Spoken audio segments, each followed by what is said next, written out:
The White Album at Amazon.com. Please welcome a very funny guy, Lewis Black.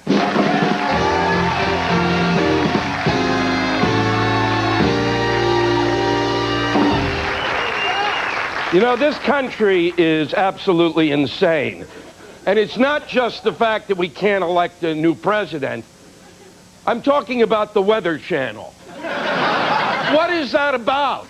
It's 24 hours a day of weather. Am I missing something here? It's weather. You want to know what the weather is? You open a window, you stick your hand out.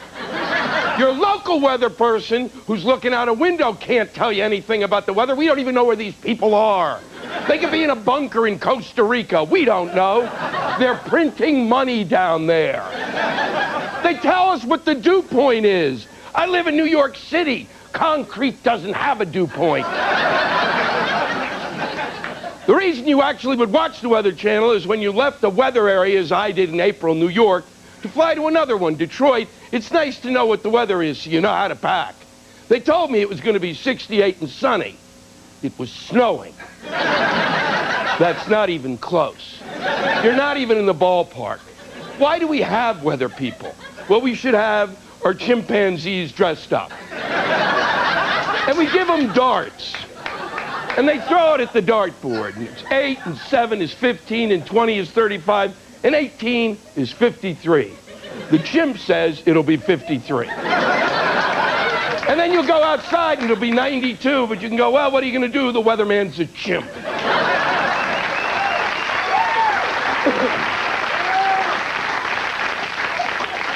They asked me to come on the show this evening to talk about the election, but since we don't know anything, I've got nothing to talk about. So I thought maybe I'd just stand here for 2 minutes and we'd all just think about it. Voting was brutal yesterday, though. That was horrible going into that booth. Standing there, it felt like hours, trying to figure out which of the jackasses I disliked more so I would know which one I should vote for. And in New York City, it was even worse. They added insult to injury. We had to vote for a senator. We had a choice between Lady Macbeth or a 12-year-old.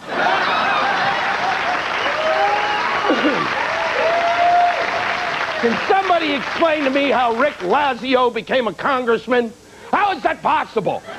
What was he running against? An otter? And people say, well, we can't vote for the otter. You're going to have to go and get it and chase it and bring it back.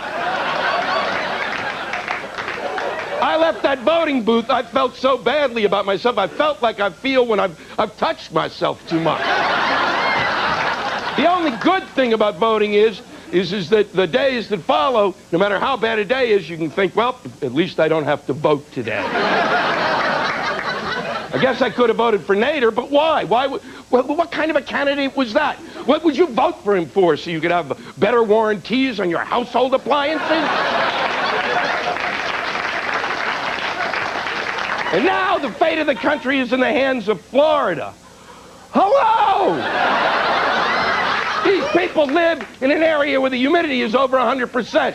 And you know how you know it's over 100% humidity? When you're walking down the street for 5 minutes thinking to yourself, you know, I should have put deodorant on my genitals. You can't think in that kind of weather. You know, today, it actually struck me maybe a military coup wouldn't be bad. Get the army on the street yelling, go back to your homes, everything will be okay. Coup! It sounds almost festive, doesn't it? There's a reason that we didn't vote, you know, that the vote was inconclusive last night.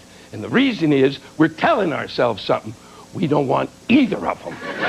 Okay? These are very strange times, and they call for strange men. And I think there's no one stranger than Dan Quayle. I think it's his time.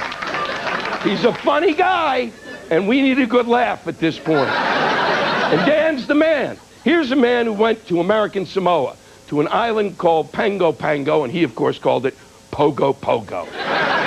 He said to the Samoans, whose culture had been there for years and years and years, he said, you all look like happy campers to me. Happy campers you are. Happy campers you've been, and as far as I'm concerned, happy campers you'll always be. He's very, very lucky that those Samoans showed restraint and didn't eat him. which would have been the correct response. I say, Dan Quayle, his time has come. Thank you and good night. Fine thinking.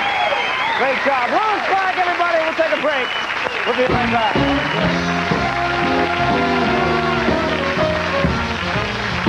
Yeah, Hawaii.